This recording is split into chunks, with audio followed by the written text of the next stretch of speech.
उद्गीत प्राणायाम। उद्गीत शब्द छांदोग्य उपनिषद से आया है, जिसका अर्थ है गहरी श्वास के साथ लयबद्ध ओम का जप। इस जप का अभ्यास आवृत्तियों के रूप में श्वास के साथ किया जाता है, इसलिए यह प्राणायाम बन जाता है। गहरी श्वास के सजगता पूर्वक नियंत्रण तथा ओम ध्वनि पर आधारित यह प्रभावशाली प्राणायाम इतना सरल और निरापद है कि इसका अभ्यास बालक, युवक एवं वृद्ध कोई भी कर सकता है। ओम एक मूल, प्राकृतिक, शुद्धतम, शाश्वत, विश्वव्यापी तथा शक्तिशाली ध्वनि है जो संपूर्ण ब्रह्मांड में लगातार गूंज रही है।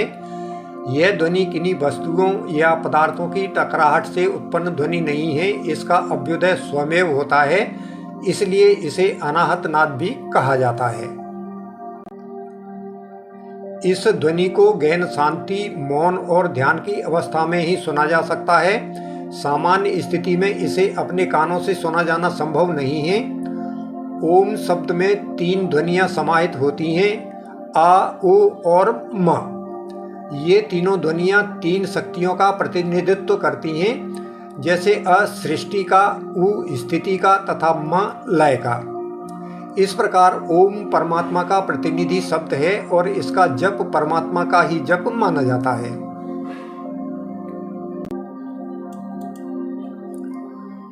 ओम को प्रणव तथा इसके जप को उद्गीत प्राणायाम, ओमकार जप, श्वास जप तथा ओम चांटिंग भी कहा जाता है।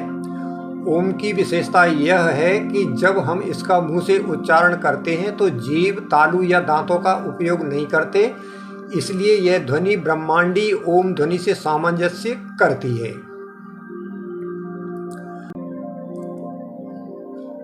उद्गीत प्राणायाम वैसे तो खाली पेट होने पर कभी भी किया जा सकता है, परंतु प्रातःकाल इसके लिए सबसे अच्छा समय माना गया है, क्योंकि इस समय वातावरण शांत रहता है और ऑक्सीजन का स्तर भी ऊंचा रहता है। इसलिए यदि प्रातःकाल खाली पेट इसका अभ्यास किया जाए तो इसका भरपूर लाभ प्राप्त होता है। स्नान आदि से यदि तन और मन को शुद्ध और सात्विक कर लिया जाए तो इसकी गुणवत्ता और अधिक बढ़ जाती है।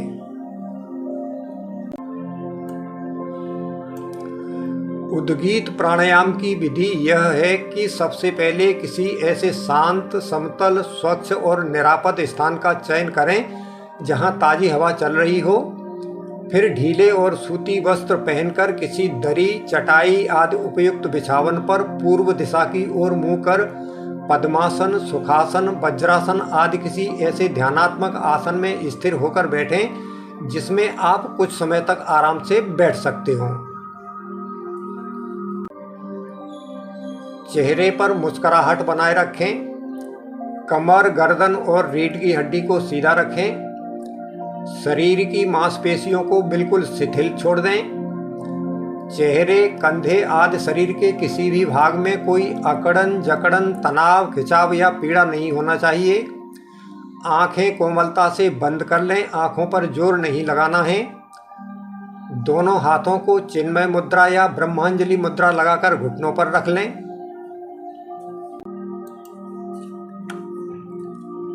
अब सबसे पहले नाक से 2 बार लंबी और गहरी श्वास लेंगे और छोड़ेंगे। श्वास इस प्रकार से लें कि आपका डायाफ्राम पूरी तरह से फैल जाए। इसके बाद श्वास को धीरे धीरे इस प्रकार छोड़ें कि आपका पेट पूरी तरह से पिचक जाए। ध्यान रहे कि पूरे अभ्यास के दौरान श्वास नाक से ही लेना है, मुंह से नहीं। श्वास यद्यपि डायाफ्राम पूरी तरह फूलने तक लेना है, परंतु श्वास लेना और छोड़ना सहजता के साथ होना चाहिए। श्वासों पर किसी भी प्रकार का जोर न लगाएं। कुछ लोग उद्गीत प्राणायाम के समय छाती से श्वास लेते हैं और छोड़ते हैं, परंतु यह प्रक्रिया ठीक नहीं है। श्वास हमेशा उदर तक लेना चाहिए। उदर तक श्वास लेने का मतलब यह नहीं है कि आप अपने उदर को अनावश्यक रूप से बाहर फुलाएं। इसका मतलब यह है कि आपका डायाफ्राम पूरी तरह से फैल जाए और आपको अपनी श्वासों का अनुभव उदर तक होता रहे। अब सजग रहते हुए 5 से 7 सेकंड में श्वास धीरे धीरे और लयबद्ध तरीके से अंदर खींचें। श्वास पूरी होने पर पवित्र ओम का मुंह से धीरे धीरे उच्चारण करते हुए पूरी श्वास को 10 से 20 सेकंड में बाहर निकाल दें। ओम के उच्चारण की ध्वनि इतनी ऊंची होना चाहिए कि वह आपको स्पष्ट रूप से सुनाई दे और उसका कंपन अनुभव में आता रहे। श्वास को तब तक बाहर निकालते रहें जब तक कि आपकी आवाज शून्य में न समा जाए। श्वास बाहर निकालते समय ओम का उच्चारण इस प्रकार करें कि पूरे उच्चारण में ओ, उ और म की ध्वनि अलग अलग सुनाई दे। कुछ लोग ओम बोलते हैं परंतु यह उचित नहीं है। उच्चारण में ओ और म की ध्वनि उ की ध्वनि से अधिक होना चाहिए। तथापि यदि किसी साधक को निम्न रक्तचाप की शिकायत है तो म की ध्वनि को कम कर देना चाहिए। इस बीच आपका पूरा ध्यान श्वासों और ध्वनि के स्पंदनों पर स्थिर होना चाहिए और स्पंदनों को पूरे शरीर में अनुभव करना चाहिए।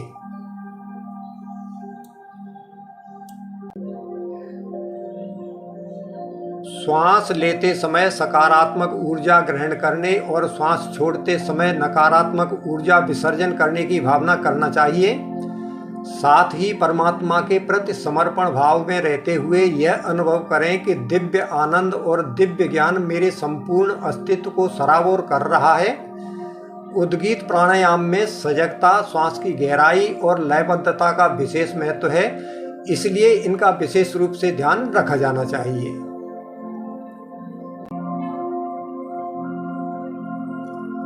अब पुनः श्वास लें और अभ्यास की बार बार पुनरावृत्ति करते रहें। इस अभ्यास को साधक की क्षमता और आवश्यकता अनुसार 5 मिनट से लेकर 40 मिनट तक दोहराया जा सकता है। यदि आध्यात्मिक कारणों से या असाध्य रोगों के शमन के आशय से इस प्राणायाम का अभ्यास किया जा रहा है तो फिर आपको पुनरावृत्तियां अधिक करना होंगी। यदि अभ्यास के दौरान आपको किसी प्रकार की थकावट हो रही हो तो बीच बीच में विश्राम करते रहें और दोबारा अभ्यास प्रारंभ करते रहें। उद्गीत प्राणायाम का अभ्यास प्रातःकाल एवं सायंकाल दोनों समय करने से लाभ शीघ्र प्राप्त होता है, इसलिए दोनों समय इसका अभ्यास करना चाहिए।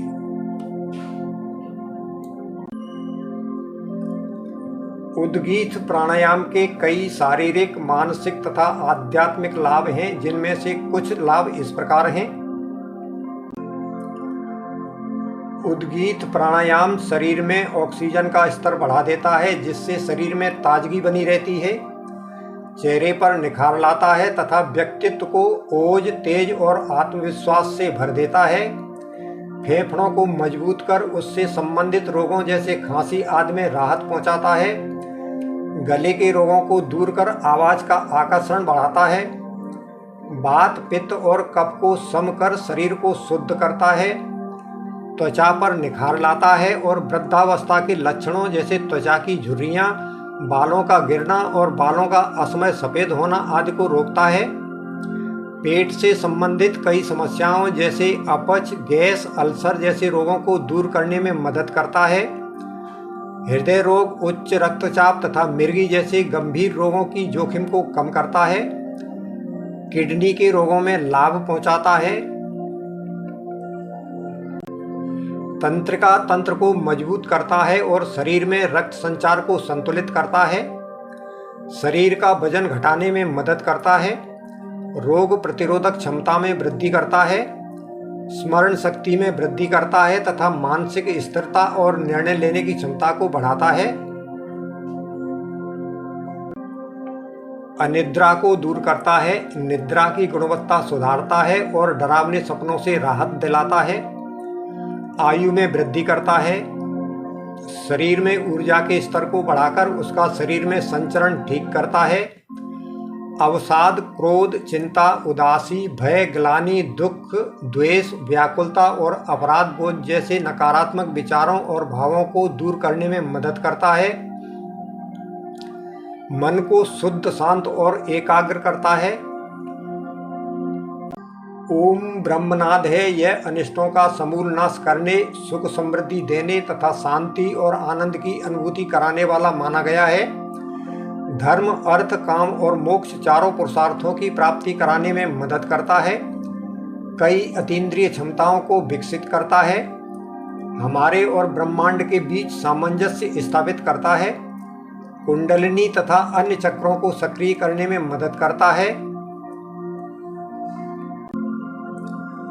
स्वयं पर नियंत्रण करने में मदद करता है, ध्यान की गहराइयों में उतरने में मदद करता है तथा आसपास के वातावरण में सकारात्मक ऊर्जा का प्रसारण करता है।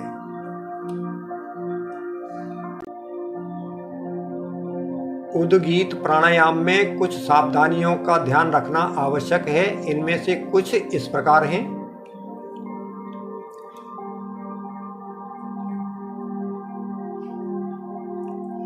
यदि आपने कोई दूसरे प्राणायाम किए हों, आसन किए हों या किसी कारण से थकावट हो रही हो तो सबसे पहले अपनी थकावट को दूर कर लेना चाहिए। विशेष परिस्थितियों में यह प्राणायाम कुर्सी या सोफे पर भी किया जा सकता है, परंतु यदि इसे उपरोक्त विधि विधान से किया जाए तो उत्तम लाभ देता है। इसके अभ्यास से पहले अन्य प्राणायाम जैसे भस्त्रिका, कपालभाति और अनुलोम विलोम आदि कर लिए जाएं तो परिणाम अच्छे मिलते हैं। नक्सीर की समस्या, गंभीर हृदय रोग, अस्थमा या उच्च रक्तचाप से पीड़ित व्यक्तियों को इसका अभ्यास सावधानी पूर्वक करना चाहिए। प्राणायाम के सभी चरणों का ठीक ठीक अनुपालन किया जाना चाहिए, अन्यथा कोई गलती किसी समस्या का कारण बन सकती है। प्राणायाम का अभ्यास प्रारंभ में छोटे स्तर से किया जाना चाहिए, बाद में प्रत्येक सप्ताह समय बढ़ाते रहें। यदि आप अधिक चिंतित हों, तनावग्रस्त हों या कोई गंभीर रोग हो तो पहले अपने शरीर और मन को अनुकूल बना लेना चाहिए, उसके बाद ही अभ्यास प्रारंभ करें। ऐसी परिस्थितियों में अपने चिकित्सक का परामर्श लेना न भूलें। उद्गीत प्राणायाम के समय उदर को अनावश्यक रूप से बाहर न फुलाएं, अन्यथा आप थक जाएंगे और प्राणायाम का कोई लाभ प्राप्त नहीं होगा। उद्गीत प्राणायाम के समय जब श्वास बाहर निकालते हुए ओम का उच्चारण करें तो वह इतना लंबा नहीं होना चाहिए कि कोई घुटन या बेचैनी होने लगे। इसे अपनी क्षमता के अनुसार स्वाभाविक रूप से और आराम से ही करना चाहिए। यदि आवृत्तियों की संख्या के बजाय समय पर ध्यान दिया जाए तो बार बार ध्यान भटकने की आशंका नहीं रहेगी, इसलिए संख्या के बजाय समय पर ध्यान देना लाभदायक होगा।